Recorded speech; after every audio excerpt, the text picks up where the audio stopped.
I'm back. What's up, everyone? Welcome back to Track Talk Podcast. We are your hosts, Hannah and Emma. And if you can't already tell, I said Hannah and Emma. Yeah, you did. Thinking about myself. Sorry. It's not all about me. If you can't tell already from the better audio, I'm back. We're back. We're in person. We've been waiting for this for like 6 months. Longer, I think. But yeah. It's so much better when it's in person. I agree. It's just better. Yes. Because even last week, it was like our last time recording and we were having so many like audio issues. Yeah. And I was like, honestly, I'm so sick of this shit. Like, get me back in the room. Get me back in the studio. Studio, Jesus Christ. It's hot in the studio though, which is fine. A little bit. That's okay. It's cool. We'll make it through. Yeah. There was only one race this week. I guess there was IMS as well, but I didn't watch IMS. I didn't watch IMS either. There was an Indycar race this weekend. And then there was huge news. That we didn't predict, but like. No, but like we knew it was coming. Before last season even ended, before the 2024 season even ended, we were under the assumption that there might be a driver change at Alpine in 2025. Yeah. So like this is not news to anybody, I don't think. No, it was, I remember reading the articles before the first race of the season in Australia. Right. And it was like, Jack's to be replaced by Franco. And we're like, give him a race, at least. Right. They gave him 5? How many races has it been? 6? Yeah, 6 races. Yeah. Yeah. Yeah. And might I also just say that I had heard it was the 6th race and I was like, that's not going to happen because Brittany, one of my friends who listens to the show, she's traveling. She's in Europe right now. She was, I believe, in the London Heathrow airport and Franco was on her flight. Oh? And sitting in a middle seat.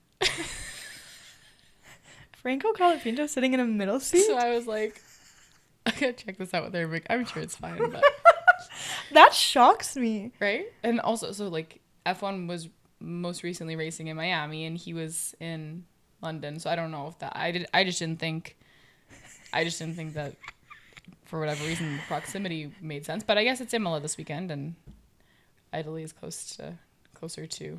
Like they wouldn't even splurge for like comfort or comfort plus. That's why I was like, this is not an F1 driver, right? Yeah. This is a reserve driver at most. Apparently not. I thought even a reserve driver would have maybe you can afford comfort plus. Maybe a window seat. Franco, maybe you want my points? You can use them. I'll get you that upgrade. Just bring me to a race. So yeah, that happened. Okay. And also team principal Oliver Oakes leaving Alpine, and then 24 hours later we had the driver change announcement. So like a lot happened. But did you see the discourse about Oliver Oakes' brother? Yes. Okay, because I want to talk about that. I have a quote from motorsports.com because I was like, I don't want my name tied to anything to do with the Mazepin family and potential crime. I think we might have been looking at the same probably article. Probably. Because... all alleged. Okay, so here, I'll scroll. I don't know where I found it. To keep you or to catch you up, if you're not familiar with the news, so William Oakes, so Oliver Oakes was the team principal of Alpine. He was... Correct. He resigned. He resigned is what it is. His brother, William Oakes, and Oliver as well, but they were both directors at High Tech Grand Prix, which is like a motorsports team. F2 team. F2, but they also have ties in like British F4, F3 kind of thing. But William Oakes, he was arrested last week and charged with transferring criminal property. So he's now being replaced at High Tech. But like, so just the Oakes name right now is not doing too hot, but in William Oakes in 2022, he became the director of the High Tech team.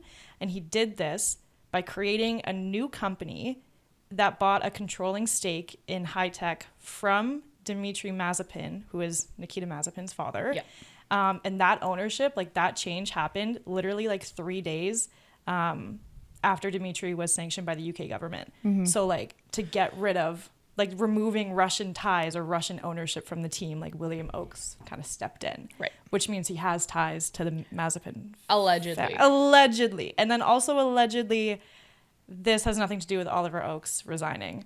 Yes. I think there's a couple things that play with Oliver Oakes resigning. I think that could be this, but it could also be that I have seen people say, like, he didn't agree with the driver swap. Okay, that's another thing about Flavio Briatore. Briatore. Yeah. Where's this quote here? I saved it because I was like shocked. Okay. So I think this is from motorsport.com as well, but it said Briatore called the shots. Oakes had the inevitable task of justifying Oakes had the inevitable task of justifying the decisions on his behalf. So like basically saying like Briatore ran the team and like Oliver Oakes, like there was just conflicting. Well, things. I don't think that Oakes had a say at all, actually. So I don't know if there was necessarily, maybe it was a moral thing. He was conflicted morally, but I don't think there was conflict within those two because it seems to me, okay, backing up the train. Flavio Briatore, this was controversial last year because he actually previously received a lifetime ban from the FIA to no longer be involved in Formula One. This is from 2009. He used to be the team principal for Renault in 2008. And in the 2008 season, he allegedly instructed Nelson Piquet Jr., Max's baby's grandfather. No. Max's baby's uncle. Max's brother-in-law. Max's baby's uncle. Kelly Piquet's brother. Yeah. I think is the one way to say it. Nelson Piquet's son. Yeah, yes. To crash deliberately into to crash deliberately to help Fernando Alonso win the Singapore Grand Prix. Is that Crashgate? It is Crashgate. Following? I didn't know that was Briatore. Yes. He was a team principal. He made the call. Oh. So he was then banned by the FIA to be involved in anything Formula One going forward. However, a few days later, he appealed it. A French court overturned the ruling. That's why last year when he came back to Alpine, it was like people were kind of like confused because I don't think that lots of people knew that the decision was actually overturned. So he wasn't doing anything like wrong. But Alpine. I still feel like if at one point the FIA wants nothing to do with you. Well, yeah, I would agree. Like if you're not wanted, why would you be there? But it's Formula One. That's fair. So that's why I think Oakes maybe was the puppet, and Briatore was acting TP, but not outwardly because I think it just would have caused so much more outward discussion and controversy had he just been named team principal because he had formerly been banned by the FIA. No, that's however, so true. He's now team principal again. So he was executive advisor or something, like an advisor to the C team, which is like, what the fuck does that role Puppet even master mean? Absolutely. And it's like we were reading the same article, but it compared Briatore and Oakes to like McLaren's like Andreas and like Zach Brown. Yeah. But there's like clear roles between the two of them where Zach's CEO, Andreas is like team Andrea. That is Andreas. No, Andrea Stella. Got it. Andrea. Anyway, but it's clear defining roles between the two of them, and like Zach Brown steps in when he needs to, but he's not puppet master. I don't believe that. Like I think Andrea does a very good job at team principal. Clearly, he's doing something right. Anyway, so yeah, I guess Briatore is now team principal, acting team principal. I think this was the plan all along. Absolutely, this was a plan. And then I don't know. Again, I don't know if this is true or not, but that Briatore was having conversations with like Argentinian sponsors before bringing like Franco in. Mm-hmm. So it just like kind of pushed that narrative more that like this was the plan all along. Mm-hmm. Like I feel bad for Jack. Yeah, I mean, I feel bad for Jack too. He did nothing to sway their decision. I will say, if the decision was already being talked about before the season even started, his performance didn't really sway that in any way. Like I don't think like his best race finish was like equivalent to Pierre's worst, is what I saw. Okay, yeah, I didn't that's see that, not. But yeah, but people are wondering like, what does Pierre Gasly have to say on the matter? And he's staying like totally silent. Nothing. Radio silence. He's not saying anything, and I don't blame him at all. Yeah. Like no, I don't blame him. Yeah. I wouldn't say anything. I would just say like, Like, can you make sure whoever is in the seat, like, doesn't think that they're number one driver? Like, do you know what I mean? Franco's not coming in here with the with the expectation that he's going to be like the number one guy on the team. Like, that's still Pierre. And he still also only has 5 races. The same thing. Well, so yeah. So allegedly. I'm sorry. Is that allegedly or is that true? No, that's alleged. That's, yeah. That I don't think that is, like, fact. I think that's rumor. Races. But they can only have 4 drivers per team. Essentially. Like 4 drivers in the car. Like 4 drivers per team. Yeah. Yeah. Per car? No, per team. Okay.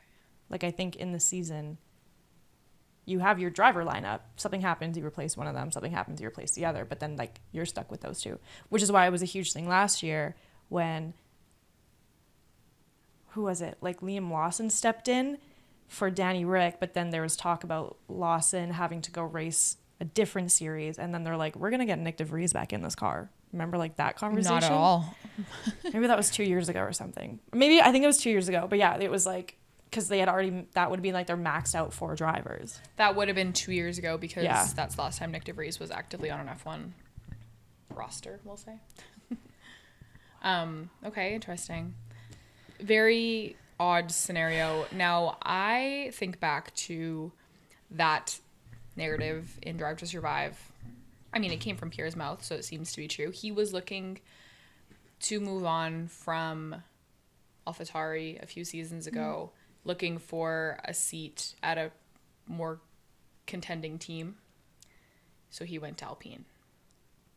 I mean, that's a lateral move at best. He got a podium. He did get a podium. But he also got a podium in AlphaTauri. You know? He won a race with AlphaTauri. Yeah, no, that's fair. I read that the average lifespan is not the right word, but on average, the team principals at Alpine was like 390 days or something. Yeah. That's so funny. Yeah, I did see that.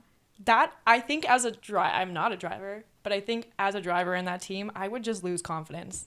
Like, yeah. You don't know what's going on, like, with the upper management. You don't, like, yeah. It would just psych you out a little bit, would it not? Yeah, There's that many changes. Instability at the top definitely does carry into the rest of the team for sure. So, yeah, I just think it's a little bit of a disaster over there. We can move on, though. I think we've probably covered enough of... Did you watch the Lego race? I didn't. Did you? No, but I need to find somewhere to watch it because I was... so pumped. I didn't know that was a real thing. So pumped. So I guess the driver parade was an actual, or was it separate? Was that the driver parade or was it something I don't different? know. I don't know watch either. it. Did they do a separate? Did they do a separate Lego race or was that the Lego race? I'm going on YouTube. I think it was on YouTube. Because we were like, they were racing each other, but maybe they were supposed to, and we just didn't know.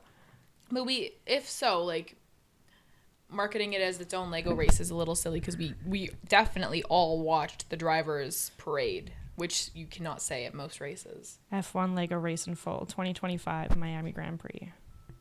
Oh. Let's see. Is that from Formula One? Yeah.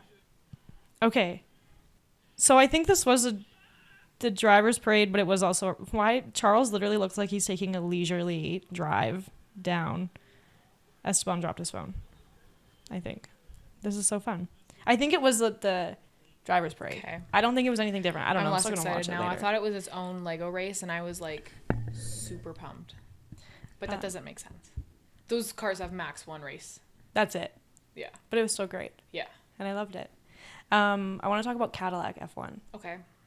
What's going on in the world of Cadillac F1? I know nothing. So they had their like, it was almost like a launch party kind of in Miami. In Miami, yeah. Where they released their logo. I feel like I'm being blocked by my computer. We're okay. Where they released their logo, and that was kind of it. It was a little disappointing to watch from the outside. I don't know what exactly was announced or what happened at the actual launch.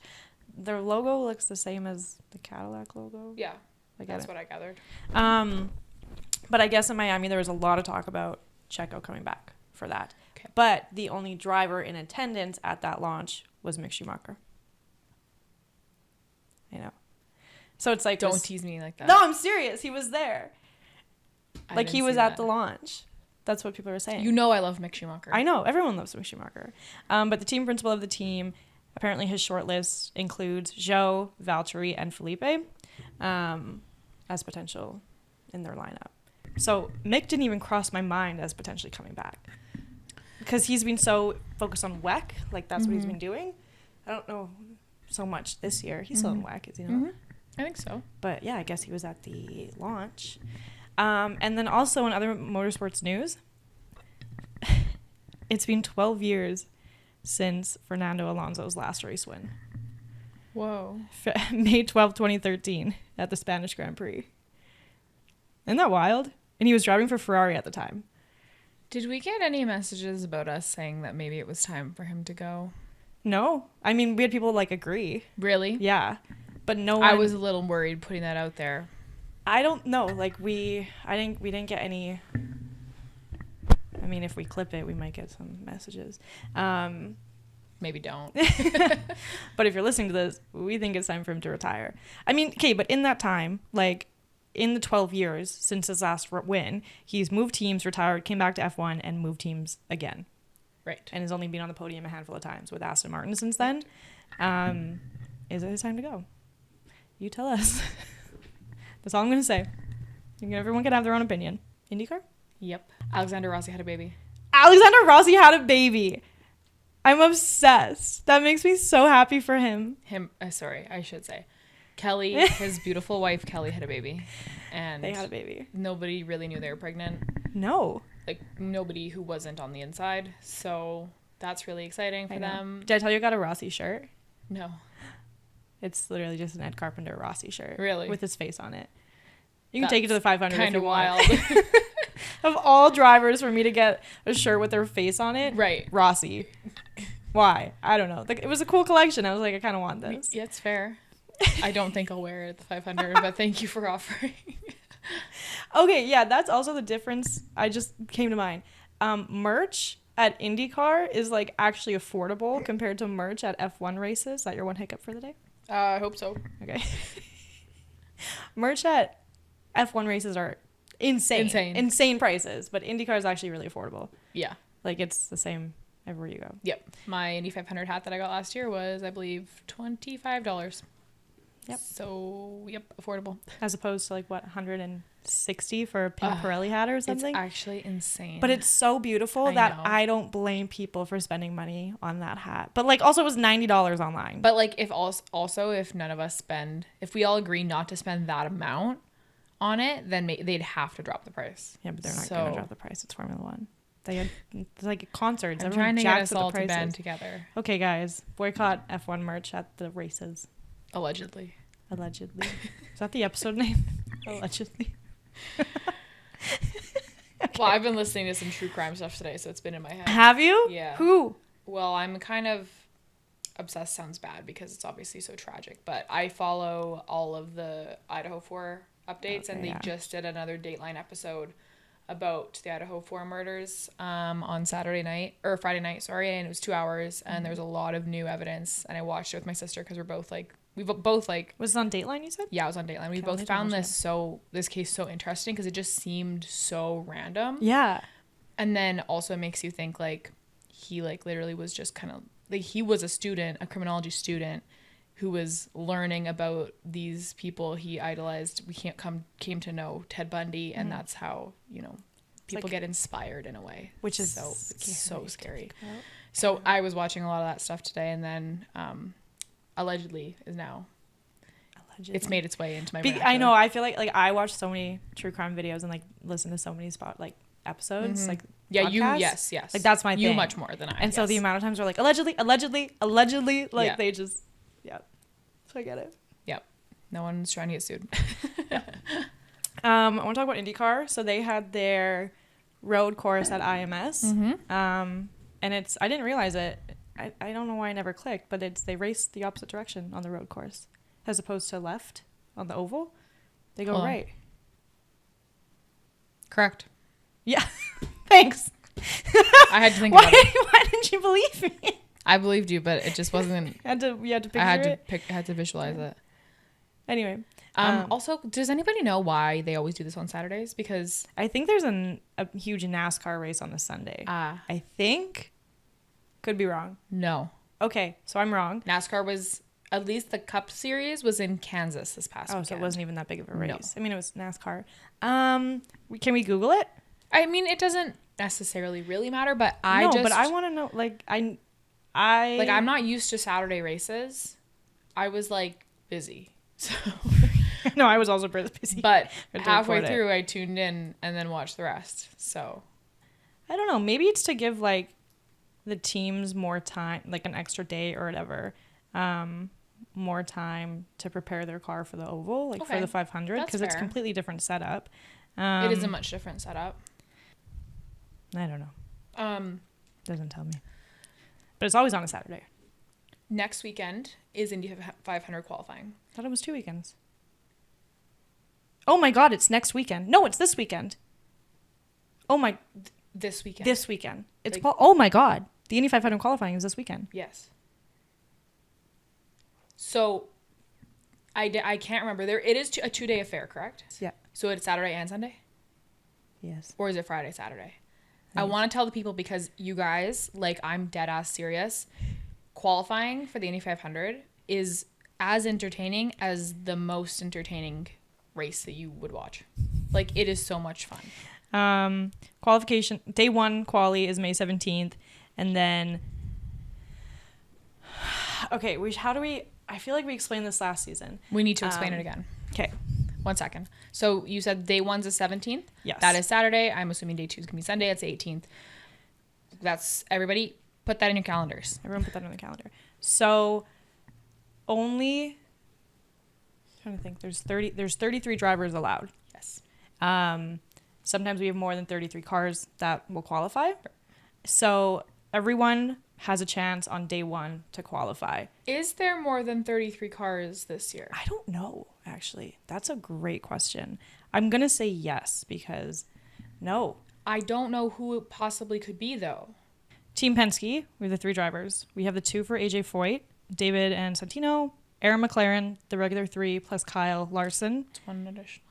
Huh? I'm keeping track of your additional drivers. Meyer Shank, our regular 2, plus Helio Castroneves. I forgot about Castroneves. I didn't know he was racing this year. Chip Ganassi, the same 3. RLL, bringing in Takuma Sato. Mm-hmm. Dale Corn Racing is the same. Dreyer Renbold Racing has 2, so Ryan Hunter-Ray and Jack Harvey. Mm-hmm. Ed Carpenter's coming back for... Forgot about Ed. And then Marco Andretti. Yes. So that's an extra 7. I can't remember. 6 or 7 drivers, which would mean there's 33. Okay, we need to do this again, because if there's 33, then it's fine, but I think it's 34. Okay. So Marco Andretti. Yep. Ed Carpenter. Mm-hmm. Jack Harvey and Ryan Hunter-Ray. Mm-hmm. Takuma Sato. Mm-hmm. Helio Castroneves. Mm-hmm. Kyle Larson. So it's 7 extra drivers, which brings it to 34. 34, which means only 33 of them actually race. Correct. So here is what actually... So there's going to be 1 bump. Yeah. So with 34 cars entered, only 33 of them, like we said, make the field. Qualifying is a 4-lap run. So each driver goes out and they have 4 laps, and it's the average of their fastest 4 laps. Well, they go out for 4 laps. Yeah. Well, sorry, their first one is like a warm-up, and then there are 3 laps. It's not based off time, it's based off speed. Speed. Correct.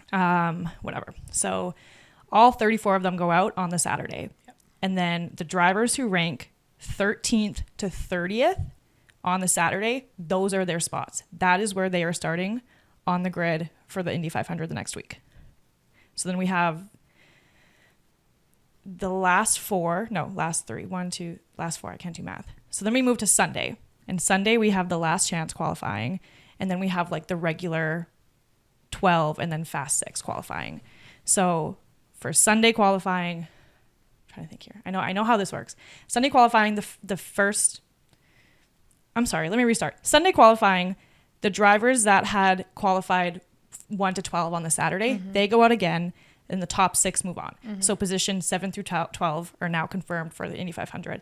After that, they move on to last chance qualifying, and those final 4 drivers, literally their last chance to get spots 31, 32, 33. And then the 4th one, bumped. They call it bump day. Bump day, pretty much, because that's what it is. And then after that is the Firestone Fast 6, where we finally see who gets pole position and where those top 6 placements, the first 2 rows, are laid out. That is IndyCar qualifying. Is there not, okay, correct me if I'm wrong, but on Saturday, is there not an opportunity for drivers who don't like their standing to go again? Like, there's 2 lanes. Remember the lane thing? Yeah. Am I testing you? No, you're right. Okay. So after every driver has the opportunity to go out on track. On Saturday. I'm sorry, this is Saturday. After every driver has a chance, the drivers can make multiple attempts if they want. So let's say, okay. But there's a time frame. Yes. So they have a certain amount of hours for qualifying for the Saturday. And so you can go as many times if you want. So there's 2 lanes that the drivers can choose from. This is so fun. I love qualifying for Indy 500. It's fucking insane. Once all the drivers have gone, you can either, I'm just going to use Pato as an example. Let's say Pato right now, he did his time. He's coming in at like 14th right now as it stands. Yeah. And he's like, I'm safe, I make it, but I think I can do better. He can either go, which lane is it? I think lane 1. So you can go into the priority lane and abandon your time to try and get a new one. But if you end up with the worst time, you're now stuck with that time. Or you can go into lane 2, try for a better time. And if you get it, you get it, which is great, except you have to wait in the huge line. Right. And you have to wait. And like Pato now has to wait till everyone in the priority lane or lane 1 goes first. Right. And then he gets his chance. Right. So if you're like, no, I need to go out. I know I can do a better lap. You want to go into priority. Right. But let's say like I would, it's risky, but some drivers wouldn't do it. And like, depending on their standing. Yeah. Like if you're in 30th, you're going to go again. Yeah. You're going to go again. Like abandon that time. Abandon your time. Yeah. Go again. Does that make sense? Yep. Okay. I hope but that I makes sense. also have watched it before, so I'm hoping it makes sense to all of you. But we will also be available this week for questions. I'm so excited. I did not know qualifying was Let's this week. put out a question box about questions about the Indy 500 qualifying, like on Wednesday or Thursday. Or do it. We can answer them so that you guys can go into Saturday and Sunday with hopefully a clear idea of what you're watching. It'll also make more sense while you're watching it. The commentators do a great job of explaining. That's it. I believe that is all. Yeah, I think that's it. I definitely had notes last year, but I found a link that had everything right there, which is nice. I wanted to talk about the road course, and then we got distracted. I know. No, it's okay. We still. But you know what? There's not too much happened at the road course. Except we finally saw our first caution. Did you watch? Yeah. Did you hear the commentators? I did, and they said 380 laps of green. Yeah, but the funniest thing was the commentators. They were like, I think it had to be Hinch, and I think it was Hinch and Buxton that were like, it must be a caution. No, it's got to be. Surely not in 2025. Like, they were going back and forth because they were like, is this actually a caution? Yeah. It was a caution. Yeah. Poor David Malukas. Yeah. But the first caution that we saw was pretty much in a handful of races. 380 laps of green. That's all I know. That doesn't seem like that many laps. No, that's a lot of laps. Yeah, but this race had like 80 some laps. If a race is, so it's like 3 races back. Almost 4 races back we're going. That's our last caution. I guess, yeah. So. Also, there was a new rule implemented, sorry. Okay. So drivers typically in all IndyCar races, they have to use at least one set of primary, one set of alternates. Yep. Sticker reds is what they call it. It would be like comparable to the soft tires. Yep.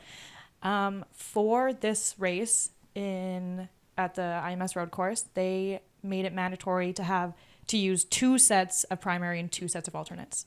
And they did that. I think it was smart that they did that because it made for better racing. 3 pit stops. 3 pit stops. So everyone was on a 3-stopper. Yep. And a few of them on a 4-stopper. But it's fine. So you have to rethink all of your strategies at that point now that that's implemented. But they like following this race, they're now trying to see like which future races it should be used on. And I think that if we saw this in Long Beach and even like St. Pete's, the whole, like it would have been so different. And I think it would have been better racing. Obviously, it would have been so fucking different. Well, I think IndyCar is freaking out a little bit right now because those street courses are kind of boring. They've put so much. Well, so the Fox contract came in, and it was a big money contract for IndyCar, and they've put so much money into the marketing of IndyCar, and this season so far has been boring. I know, like really boring. Alex Palou winning 4 out of 5 races. Won 4 out of 5 races. Congratulations to him. He's a great driver, but oh my God, give us something. It's giving Formula One in 2023. Like I'm bored. So I think this helped introduce 2023 or 2022? 2023. Yes. And 2022, but 2023. Because that's when Carlos won the one race. So I think right now they're kind of like, oh my gosh, we've sunk so much money into this. People aren't watching it. Like even us who are dedicated IndyCar fans, we're like finding like we're So like how do you market it to new fans when your racing product is like a little boring at the moment? Well, that's how. And I think I think that was smart, and I hope to see this at like at least future street courses, because like the drivers have gone publicly like on record saying like they don't have high expectation for street courses, like with their new tires that they have, with the new setups like the hybrids, like it's not the best racing this year. And so having those extra mandatory pit stops, like that makes it a little bit more interesting. But also I wish that they would move the season around a little bit. Instead of having 5 road and street courses to start the season, mix an oval in. Like why do we do all of our road street, then oval, then a little bit of street course action again, then we're doing ovals for the rest of the season? Like I think it needs to be like to be alternated almost. And there's no shortage of tracks either. Correct. I mean, it's like contracted obviously out for how many years for all these tracks.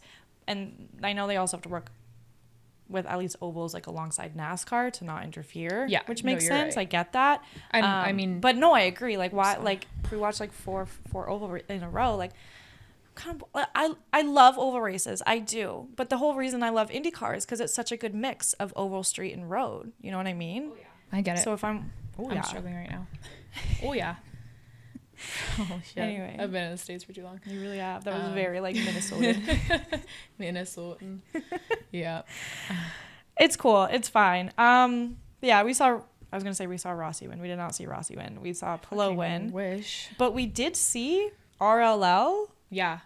Kind of get their shit together a little bit. A little bit. Like Graham led 49. Okay, I thought it was 48. He led 49. I wrote Ray Hall led 49 laps. Shitty pit stop. Those are my notes on him. Yeah. Like he was really in the running for a podium there. Oh yeah, I was wow, are we gonna see Graham win? Like, or at least on a podium? Yeah. That like it would have been so cool because I mean he's a driver that's been in the sport and people say that he's like the Lance Stroll of IndyCar.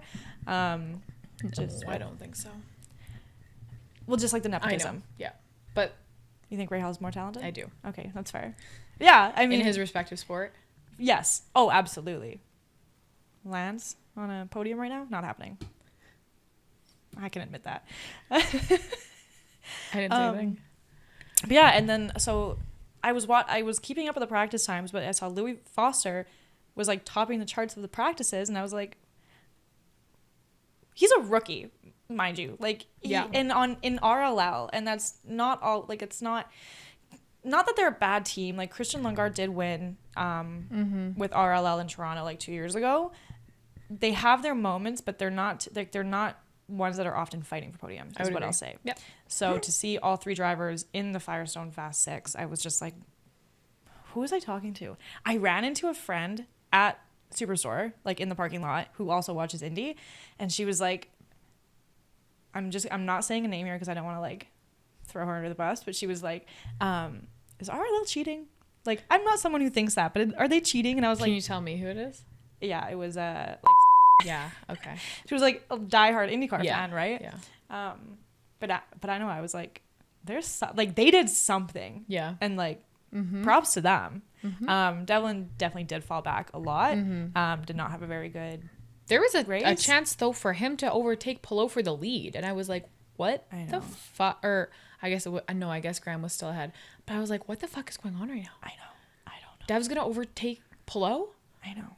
What are we watching? But Yeah, we haven't seen Devlin DeFrancesco take the lead in like 2 years, I think. When he did lead. he did lead that one race. Yeah, because we were watching it where like it was like the blue and green car that he had. The blue and pink. Was it blue? It was blue and pink. Yeah, you're right. I know exactly what you're talking about. Yeah, but it had been like 2 years again. It was just a wild moment to watch, just as someone like, we know these teams, we know who's always like fighting for the podiums all the time. RLL is not ever, or hasn't historically been one of them. In recent year. Yeah. And then Will Power Yes, well, finishing third. I'm feeling bad for Colton these days. Me too. I'm feeling really bad for Colton because I think he deserves better. It's so shitty. Yep. He's such a good driver. It's just not his pit crew. year. Well, okay, so mind you, this one was not on. He has had some bad pit stops in the past. Well, since the start of the season, actually. So I mean, there's a little bit of blame to be put there.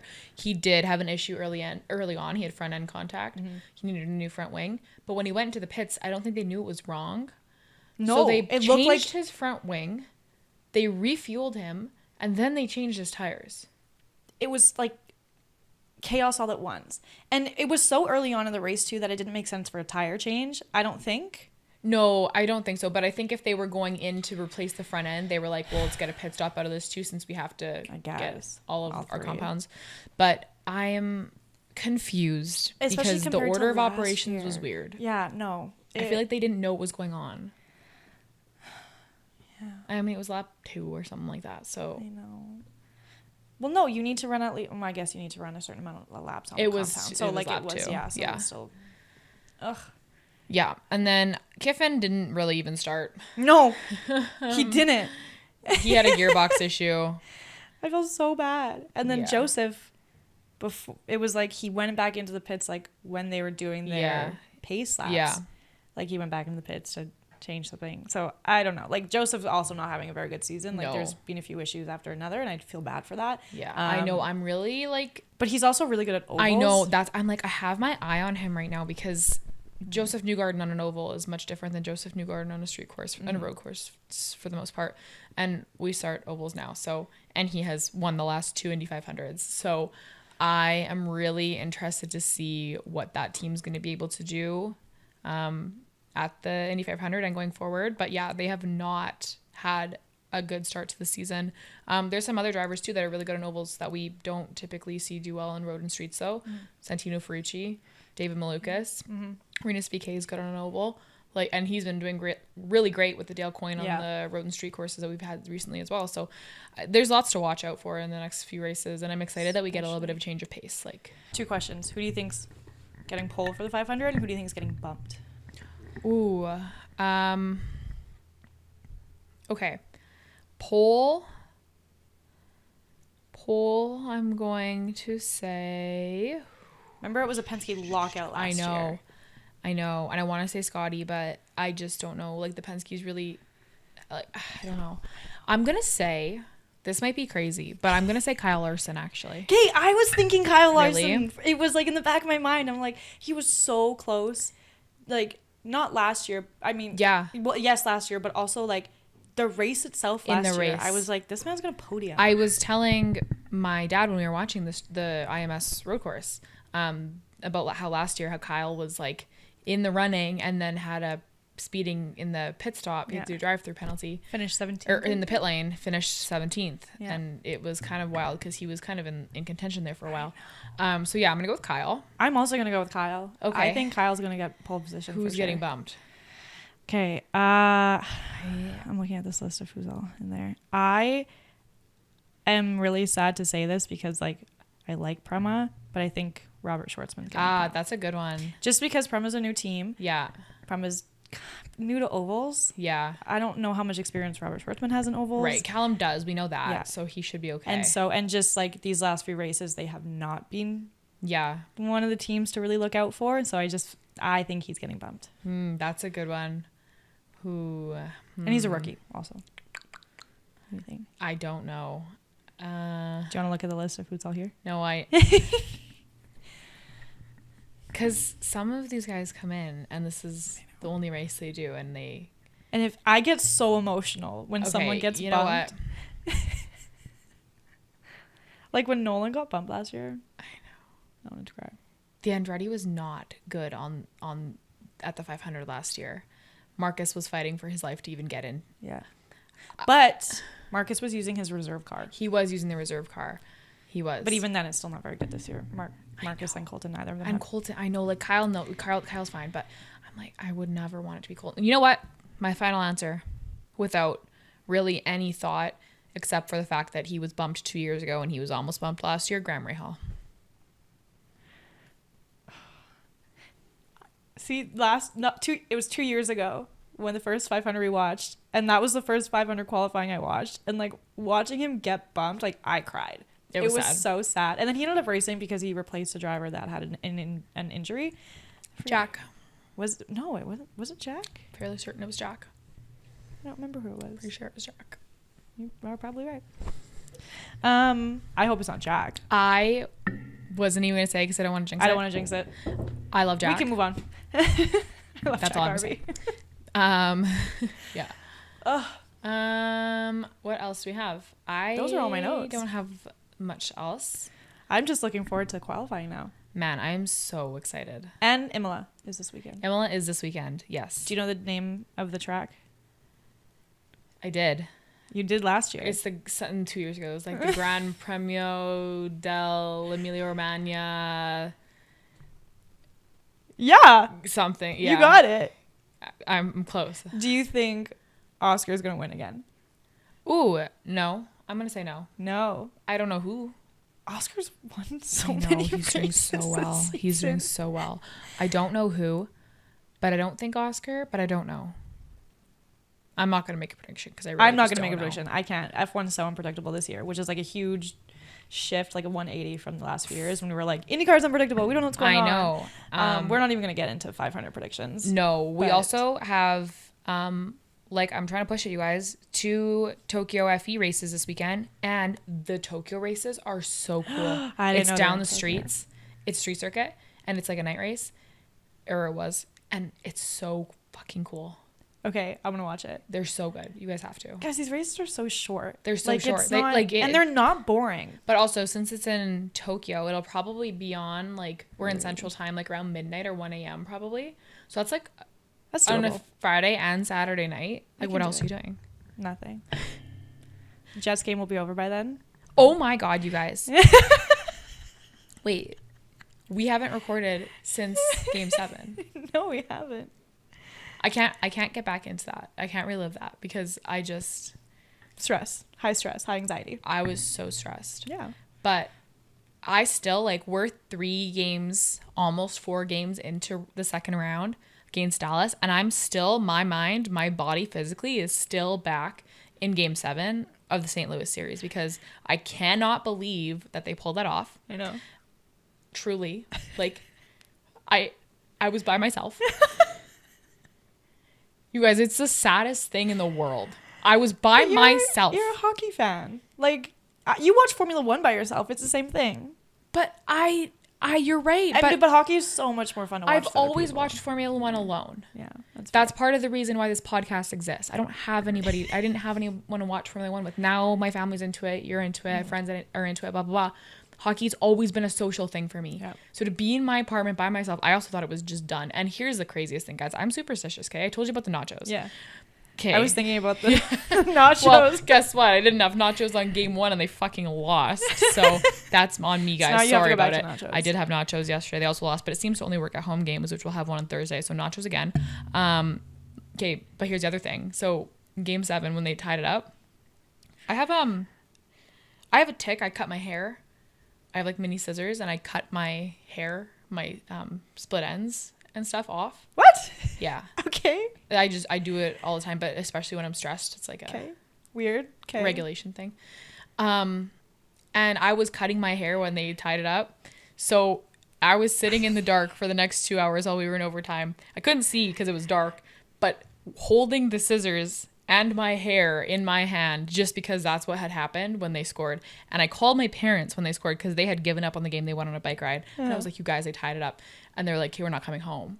So my parents sat outside in a park across from their home for like 2 hours till I called them and told them that they scored the overtime goal because they couldn't go home. No. Like the superstitions are deep. Insane. Like Deep. You do one thing and it works. You have to do it again. Yeah.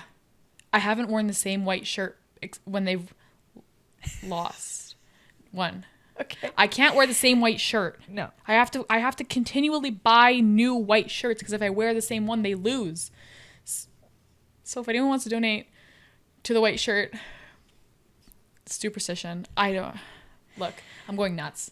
Clearly. I'm going nuts. But you know what? I'm really into the playoffs this year. Like it's so good. And yeah, last night's game was disappointing. It was a little bit, but it's okay. It was a bad rule call by the officials. It was bullshit. It was bullshit. People have noticed that now. Here's the thing. Here's the thing. You have to think about the psychology of sport. Mm-hmm. The referees fucked that one up and pretty much handed Dallas the game because the Jets were deflated after that call. Whatever. They fucked it up. The call was completely wrong based on the rule book. They can't have Dallas win the next game now. No, because they fucked that up. Winnipeg has to win the next game. Yeah. So you're listening to this on Tuesday. Tonight, Jets are going to win. They have to. They have to. They have to. And then Thursday, they come back to Winnipeg. They don't lose in Winnipeg, really. They can't. They can't. So I think we're still okay. We're still alive.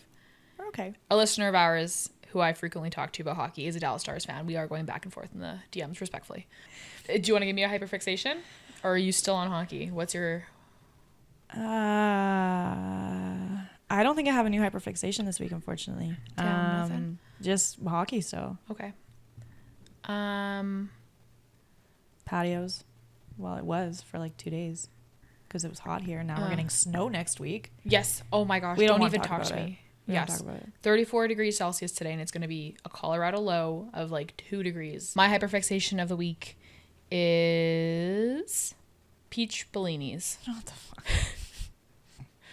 I know. Sorry. What? It's just always something new. I don't know, man. I'm like back. I don't really drink. Like the funny thing is that like I don't really drink. Yeah. And you know that. Peach bellinis are good though. But like if I'm going to have a drink, a peach bellini is like, not an Aperol spritz usually, but it has to be a little. Now it's warm enough for an Aperol, but peach bellini. The bar those give me. Did you go to Browns? Yeah. Okay, I looked at your location. Yeah. So I was. You can look at. Hey, I know because I was wondering where you were watching the game. If you were at the game or at the Whiteout, and I was like, she's at Browns. I was at Browns for 5 hours on Saturday, probably. With your family or friends? So my parents went to the game. Okay. So Okay. we went to Browns first. They had a drink there. Then they left to go to the game. Is my that where sister and her friend went to the street party. I stayed. 2 of my friends met me at Browns. And then my sister and her friend left the street party, came and joined us. And then my parents left the game and came and joined us after. And you had peach bellinis? Oh, yeah.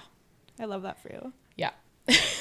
And also, Bubbly has a new States, peach one. a Bellini Bliss. Oh, right? I thought you were talking about the peach bubbly. I don't know if it's new, but I just tried it and I love it. So that one's been here for a while. In the States, we have Bellini Bliss Bubbly, which I don't drink in the winter, but in the summer. Did you bring some home? Yes, I did. Okay. Can you? So, I want to try some. Yeah, I can bring it all around peach Bellinis. Also, fuzzy peaches are Canadian. Did you know that? No, I didn't. Because I said that I was doing a fake candy dump trauma salad. I know what you're talking about, but that's not it. Candy salad, trauma dump candy salad. Here we go. Okay. And I said something about, Hannah, I'm Hannah, blah, blah, blah, blah. I'll bring peach Bellinis. And we have to wrap this up. And I'm bringing fuzzy peaches, and the Americans looked at me like, what the fuck are you talking about? That, Pizza Pops, Swedish berries have been the things. Well, Pizza Pops were invented in Winnipeg. Didn't know. What? Yeah. The inventor of Pizza Pops. Like, the Pizza Pops it's a Winnipeg creation. Shut up. I'm not kidding. Wow. Mind blown. I love this city. We have Whiteout and Pizza Pops. Pizza Pops. Okay. This cut me off. Yeah, we're done. Oh shit. What? I wanted to put something in there but the local podcast. Oh, frick, you're right. Rewind. A couple months ago, a local... I forgot it was a couple months ago until the photos came out, and I was like, I'm Until it came out and the photos came out and I was like, oh, I'm brunette in this. Yeah. I forgot about that. So a couple months ago, we got invited to do a local podcast called 204 Rise. Our area code in Winnipeg is 204, so that's where the name comes from. And it's a local podcast that highlights people in the community that are excelling in whatever it is they are doing. Yeah. So they've had like real estate people from the city on, social media people, Artists, yeah, business people, and entrepreneurs, and they asked us to come on, and we were like, yeah, let's freaking do it. So we went, and we don't, like, truthfully, like, we are not maybe more now involved in our local scene, our local like motorsports, sports scene at all, because you'll listen on to the episode, but like, I mean, I kept Track Talk hidden for a long time, so like it wasn't something that we were like really promoting locally, but I thought it was a really good conversation. If you want to learn more about us, more about the start of Track Talk, go listen to it. Yeah, I mean, a lot of it is stuff that we've like sprinkled in here and there from other, like in other episodes, but it's a good like recap and like telling of just our journey, like personally how we each kind of perceived the podcast as it started and now, and then what we're doing now and what we want to do. So like go listen to it. We'll link it in the episode notes. It's up on it'll be up in, it's like our most recent post that we did, or it'll be one of our most recent posts, but it was a lot of fun and the hosts were great. Did you enjoy being the guest? The guest. Yeah, I love attention. I also liked being the guest. If anyone wants to have us on your podcast, we'll chat. We'll talk about whatever. We don't even have to talk about ourselves. No. You know I can talk about anything. Yeah, go listen to the episode. It was good. It was fun. It was a good chance to just chat about ourselves. Yeah. But otherwise, this has been an episode of Allegedly's and a recap of the IMS road course. We are Track Talk. Ciao for now.